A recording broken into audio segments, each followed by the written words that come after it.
Are you trying to jump with the ice cream machines? Ice cream machines! Lena Khan does another win. Another big win for Lena. Is there anything she can't do? McDonald's ice cream machines can now be fixed by franchisees.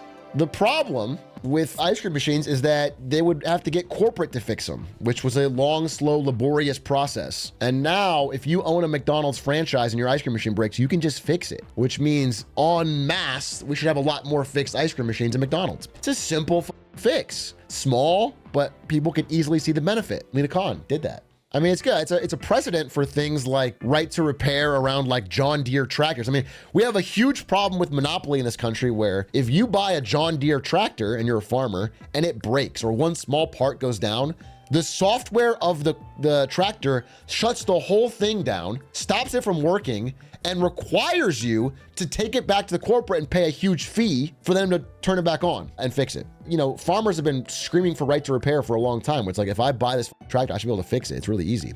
So it's good. It's a good direction. Again, I'm worried about her job in a few days after this election. I'm worried about her job, but she's getting a lot done. I can't believe this is a real tweet. I didn't see this. When I'm president, the McDonald's ice cream machines will work great again. And it's got Joe Biden in a Trump hat eating. They even photoshopped out the other hat that was underneath. As you can see the cut, dude. Chad, is this a real picture? Yeah, it's a real picture. You can't recognize a real picture, even so brain rotted by like a Facebook AI boomer. This is a photo that happened. Biden was there and he was really happy for Trump and he wore the hat. And he got the ice cream. That's all it took. Lena Khan about to be unemployed anyways. Facts, dude. Facts!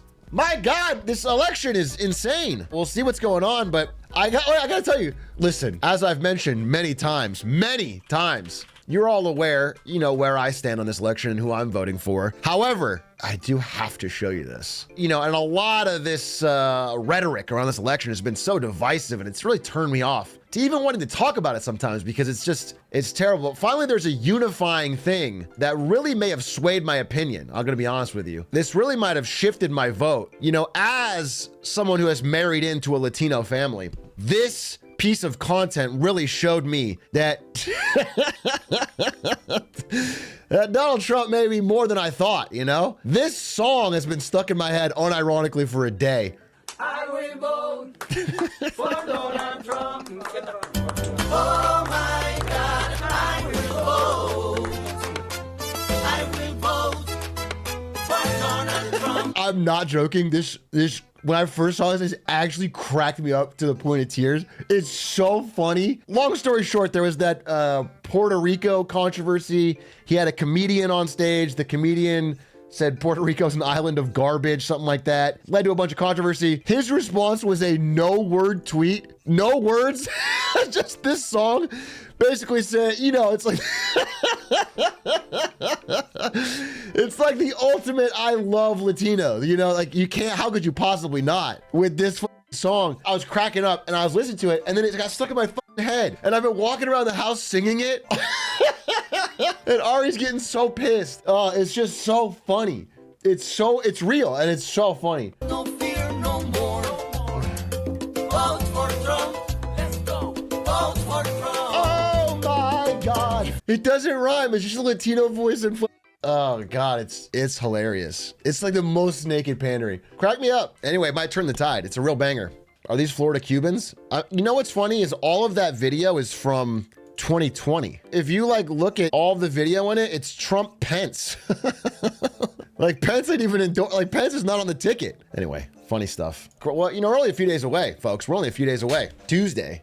It is literally the music version of this, of eating a taco bowl to prove you love Latinos. Happy Cinco de Mayo. The best taco bowls are made in Trump Tower Grill. I love Hispanics. And it's like the worst taco bowl I've ever seen in my life. It's the music version of that. It's like, oh, you think I don't like Latinos? Here's this song. Are you more invested in T1 at Worlds or the presidential election? One of them is actually important to the world and is going to have long-lasting effects. Do you know what I'm saying? And the other's the election in America. Can I say this? I'm always honest on this stream.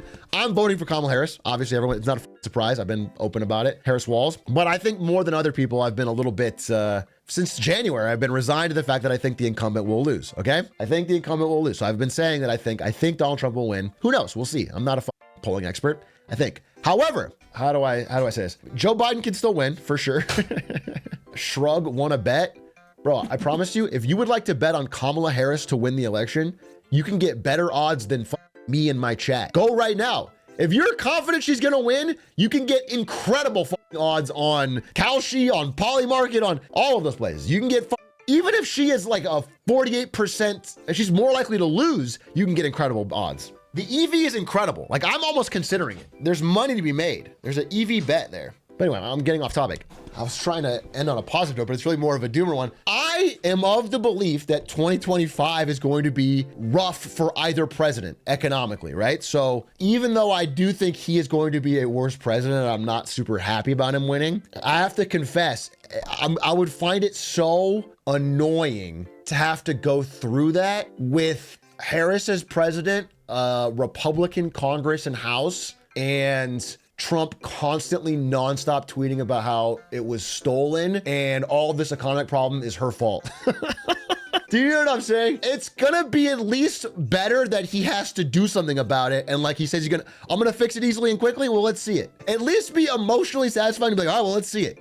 Let's see it, fix it. And I also have to say this. Again, I understand. Again, I can't control the election, bro. I'm just telling you.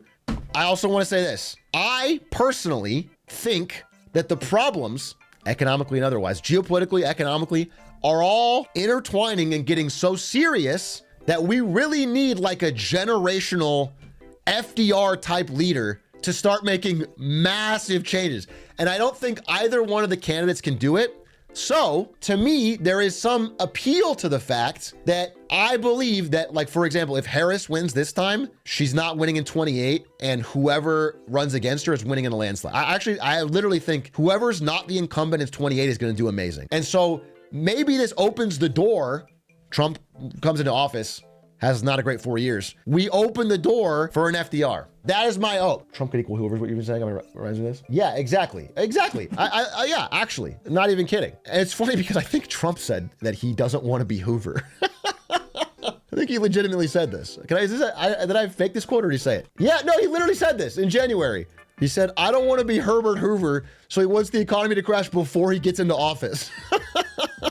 I legitimately think this bro could be Herbert Hoover into a FDR. Again, that's me silver lining what I think is just an unfortunate election. I just think that we don't have a good crop of candidates. And I think one is materially better in my opinion. So I'm voting for that person, but I would prefer a stronger ticket.